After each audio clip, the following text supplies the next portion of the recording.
guys, so recently I went to London, and while I was in London I went to Europe's largest Waterstones, which is on Piccadilly Circus, I think, somewhere like that. It's a really big Waterstones. It's over like 5 floors. And then I went to Foyles, and then I went to Forbidden Planet, and those 3 shops had the motherload of books. I'm talking the motherload, and I went slightly crazy, shall we say. I went slightly mad and bought a hell of a lot of books, and so I'm going to haul them, and this is going to be my last haul of the year because I've decided that I'm not going to buy any more books for the rest of the year because A, I need to save my money, and B, I've now got so many books to read, I'm not going to run out for at least 2 years. So I'm officially now on a book buying ban at the moment. But right now, I'm going to celebrate the fact that I have bought books and show you all the ones that I did buy. So without further ado, here is my last book haul of the year. One of the books I bought was Stephen King's The Dark Tower. Now, this is the first one, The Gunslinger, and I have never read a Stephen King book. I've never been interested in a Stephen King book. Stephen King, to me, just generally isn't my thing, to be honest. But, saying that, after seeing the trailer for the Dark Tower film, I got quite interested in the story. I haven't seen the film yet. I've bought it on DVD, but I haven't actually watched it yet. And I know the reviews are absolutely awful and people say that the book is better. So I thought I'd also try out the book and see if I like it. Because I don't think this one is very horror-ish, I think. I don't know. I have no idea, to be perfectly honest with you. But I'm very excited to read this. It does sound like a very good story, and I decided, well, I may as well give Stephen King a try at least once. I then also bought The Beast is an Animal by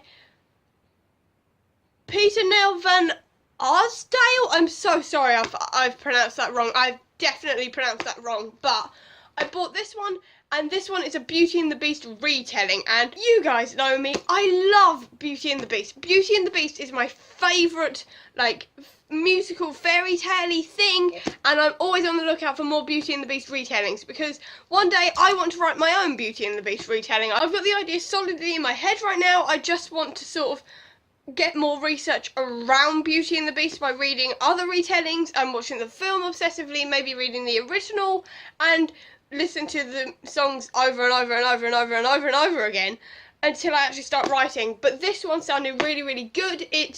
It just says on the back, the beast is an animal, you better lock the gate, or when it's dark it comes for you and then it will be too late. And that just sounded amazing, and I cannot wait to read it. Also, the cover is gorgeous and very slightly shiny, which I really like, and I cannot wait to read this one. I next bought Sisters Red by Jackson Pierce. Now this one I've had on my to buy list on Amazon for so long I've forgotten what it's about. I only had it on my Amazon Kindle wish list simply because I hadn't seen the book anywhere, like the actual physical shiny book. And then I went into Waterstones and they had it, so I bought it. I cannot remember for the life of me what this book is actually about. I think it's like werewolves or something. No, it's Little Red Riding Hood. It is actually, I'm pretty sure it's a Little Red Riding Hood retelling. And I've never read one of those, so I was very excited for it. Also, the cover is so shiny.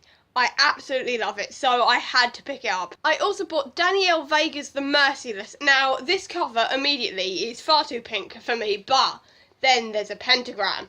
And then on the back it says, "Forgive us, Father, for we have sinned." And I was suddenly interested. It was the only book that I bought that wasn't actually on my to-buy list, so I'm a little wary, but I have heard some good things about it vaguely. I can't remember who was talking about it on here, but someone on here that I watch did talk about this book, and it's all about demonic possession and things like that, and I'm a really big fan of Supernatural. And also, it's like only 200 pages long, and I really love short books, so I reckon this will be quite a fun, quick read to get through during a busy week or something, so I picked it up. I also bought And I Darken by Kirsten White. I have heard only good things about this. I've seen it everywhere on BookTube and everything, and I just hadn't seen it in my local Waterstones because my local Waterstones is very, very, very tiny. Their YA section is like 2 shelves, so there's not really much on offer, and I keep on seeing this one around, and I was like, I do want to read it, and then I saw it in Waterstones and went, screw it, I'm going to pick it up. I have no idea when I'm going to get to it, but I am very excited to read it because the hype surrounding it is amazing. And then my last paperback I bought was Lisa Maxwell's The Last Magician. Now, again, I've had this on my Amazon wish list for my Kindle for at least 2 years, I think. 18 months to 2 years, I think. Like, just waiting for it to come out, and then it finally came out and it was too expensive for me to buy, but then I saw it while I was in Waterstones, and obviously I was swept up by everything and I was just going nuts and I was just possessed to buy books, so I went for this one again. I have forgotten what it's about. All I know is that it's about dyeing magic and magicians. That's all I know. I've completely forgotten what it's about, if I'm completely honest. But I'm very, very excited for it. It's also a nice floppy cover as well, which is great because it does all of this business, which I'm very, very happy about. And then we get into the hardbacks, because I bought a lot of hardbacks. I usually don't buy hardbacks. I'm usually a paperback girl entirely. But these books are either only available in hardback or are only out in hardback right now. And I never see them anywhere where I live, or whenever I go to like a slightly bigger shopping centre in Bluewater or anything like that.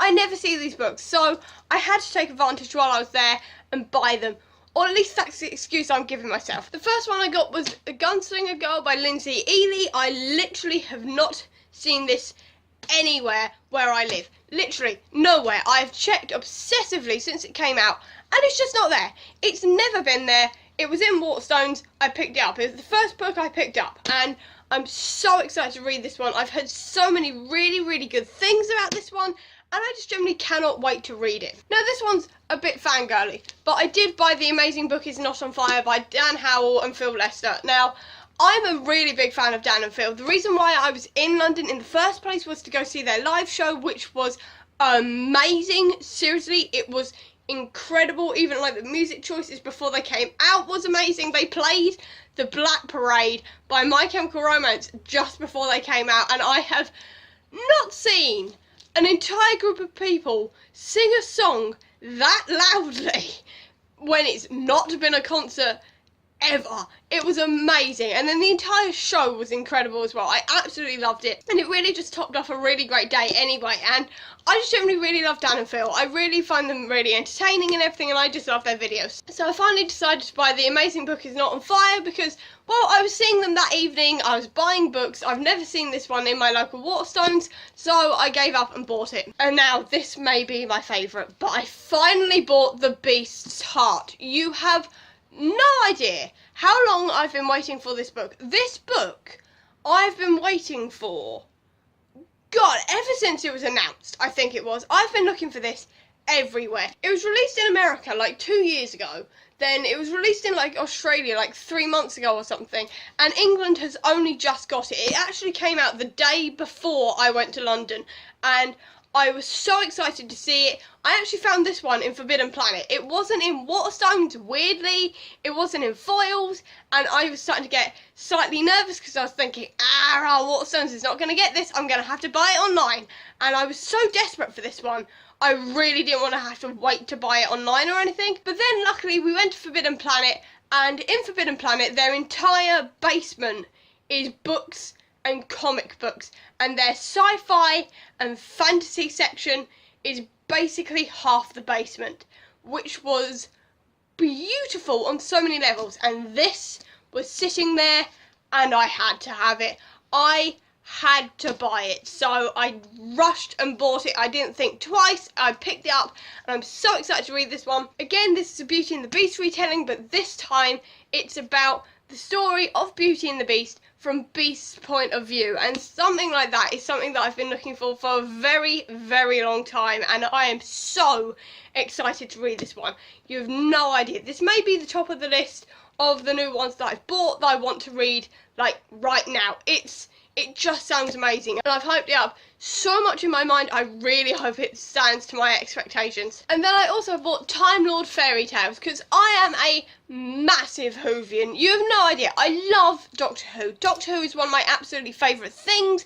The 10th Doctor is my favourite, closely followed by 12. I'm so excited for 13. When I bought this, I also managed to buy a 13th Doctor t-shirt as well, which I hadn't seen anywhere, and it's just like her new poster, and I was so excited I had to buy it right then. And I also saw this, and I am such a Whovian fan. I love Doctor Who and everything. If you couldn't tell, I actually cried as well at the Christmas special with tears of sadness and joy at the 13th Doctor being a woman and everything. I just love Doctor Who. Doctor Who has been a massive part of my life since it started airing, like with Christopher Eccleston. It has been a huge part of my life ever since then, and I just absolutely love it. I saw this, I love fairy tales, I love Doctor Who. The cover is beautiful on every level. There was no way this wasn't leaving the shop without me, or I wasn't going to leave the shop without it, more likely. It's just, oh, I had to have it. And I'm probably going to read this one when Doctor Who comes back later in the year, and I'm so excited. And then continuing on with the fairy tale theme, I also bought Hans Christian Andersen's Fairy Tales. I've never actually read Hans Christian Andersen fairy tales or anything that he ever wrote or anything. I know basically nothing about his original fairy tales or anything. And then I saw this one, and it was a slightly cheaper version because they had this unbelievably gorgeous cover of his fairy tales, but it was 25 quid, but this one was 12. I saw it and was like, well, I have to have it, and my excuse is that I want to write more fairy tale retellings, and this may give me some ideas for maybe slightly less well-known ones or something. I don't know. I just reckon this is going to give me ideas, and that's my excuse for buying it. And the final hardback book I bought was 27 Hours. I have looked for this, again, ever since it was released, everywhere, and it's never been anywhere. I've seriously checked everywhere for this book, and it's not been anywhere. I'm not kidding. My local Waterstones and the one in Blue Water has never had it in, ever. It's ridiculous. But then I go into Foils and it's standing right there proudly in the hardback section, and I was like, well, that's coming home with me because I'm never going to see it anywhere else ever again. So I took advantage and I bought it, and I'm so excited to read this one. I've only recently gotten into sci-fi and all of that sort of stuff in books, and this is supposed to be like a really, really diverse, really, really good sci-fi, so I'm so excited to read this one. I have no idea when I'm going to get to it, but I'm very, very excited to read it. And that's all the books that I bought. But then, while we're in Forbidden Planet, the other half of their basement is comic books. And I had a huge, huge list of comic books. And I managed to only buy like 6, which I'm very, very happy about. But I still didn't need to buy comic books because I've got an entire box full of them that I haven't read yet. But I was in Forbidden Planet. There was no way in hell that I was going to let myself go to Forbidden Planet and not buy comic books. So I bought a few. The first one being Deadpool Kills Cable. Now, this, as it turns out, because I read this actually yesterday while I was waiting to watch Deadpool 2 for the second time. It's amazing. If you haven't watched it, it's amazing. But I was reading this just beforehand, and I realised that this is actually a follow-on from a big storyline of his that I haven't read, and I was like, confused. And it was also the first Deadpool comic I actually read, so I was very confused. I was very, very confused, and I really should learn to stop buying comic books at random, and I should really learn to actually, like, follow the storylines and find stuff. But even so, I just really, really enjoyed this comic, and it was great to read, like, before I went to see Deadpool 2 with Cable, and it was just a really fun comic, and I bought it because Cable was turning up in Deadpool 2. Also, I finally bought Miss Marvel Volume 1 No Normal. Now, I've heard so much about Miss Marvel over the years on BookTube because so many people really, really love her, but I have never actually seen any of her comic books in my local Waterstones again, and none of her comics have ever been on sale or anything, and I don't usually jump into, like, a completely unknown character to me because I just sort of follow the heroes that have been on the big screen or the small screen because they're the ones I'm more familiar with. But with this, I've heard so many good things about Miss Marvel, and I think she may be coming to the MCU now, which is very, very exciting. And I've heard so many good things about this comic book series, I decided to give it a go. I've never actually read anything about Captain Marvel either, so I don't know if I'm going to get confused during this, but I am very excited to read a bit about Miss Marvel, finally. Also, I finally bought House of M. I've been looking for this one, again, for a very, very long time. I've lost count of the amount of times I've said that during this video, but I am so excited to read this one.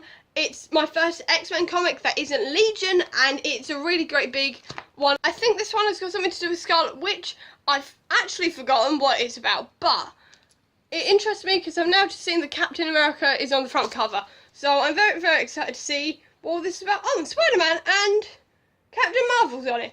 Okay, I have no idea what's going on. I have absolutely no idea, but I'm very excited to read it and just see what this is all about. I did used to know what this was about, but I forgot. I have a terrible memory, but I'm very excited to read this one. I also bought this massive chunker, which is Secret Invasion, and I've heard a lot about Secret Invasion. I have also read the beginning one to this, which was the book I read last month, which was the Illuminati book, and apparently that one goes straight into this. And I've got a couple of comics that follow on from Secret Invasion, but obviously I couldn't read those because I didn't own this. But now I own this one, so I can finally read it and finally find out more about the Secret Invasion. All I know is that this is about the Skrulls and things like this, which are obviously turning up in the Captain Marvel film and may be the new big MCU storyline. So I wanted to sort of jump the gun on this one and read it, and also this just sounds like a really fun storyline, so I cannot wait to get to it. And then finally I bought two Guardians of the Galaxy comics. I got Communication Breakdown and Riders in the Sky, and I have seen these around, but I've never actually read a Guardians of the Galaxy comic ever. I own one of the free ones from Free Comic Book Day, but I haven't actually read it yet. But these two sounded really, really good fun and everything. And also, this one has got a couple of all-star favourites of mine, Doctor Strange and Deadpool on the front cover. And that just made me happy. And I think that's Cable. I'm pretty sure that's Cable. So essentially, I had to pick these up, A, to see what the Guardians of the Galaxy are like in comic book form, and B, just to see why these three are hanging around with the Guardians of the Galaxy. So I'm very, very excited to read these ones. I really love Guardians of the Galaxy in the films. I'm in mourning, thanks to Infinity War, but I'm so excited to read these ones. I cannot wait to get to these ones and just see why everybody is on these covers and everything, and just to see what the Guardians of the Galaxy are like in comic book form. But that's all the books I bought in London, and I'm very pleased with my purchases, but also slightly scared, because I should not have bought this many books. I was thinking I was going to buy like 8, and I don't actually know how many I've got. I've got like 8 hardbacks, then a whole load of paperbacks, then a whole load of comics, and I shouldn't have done that. But there we go. I can't help myself. I was in London. I haven't seen any of these books where I live. There was no way I was just going to leave them there. I was going to buy them, and to be fair, I would have bought them eventually, probably off Amazon. So really all I've done is save myself postage. That's why I'm putting it. I saved myself postage by buying all of these now. That's how I'm going to put this. But that's it for this video. Before I start rambling, I'm losing my voice, so I've got to stop. But I hope you enjoyed this video. If you did, please do give me a thumbs up. Comment down below if you've read any of these books and which ones I should prioritise, because there's a lot of them. I have no idea where to start. So if you've got any ideas or any suggestions or anything like that, please comment that down below. I'll also leave the links down below to all of my social media if you want to check any of those out. And if you want to see any more of my videos, please click subscribe here. And over here will be the link to my previous video. But until next time, guys, bye.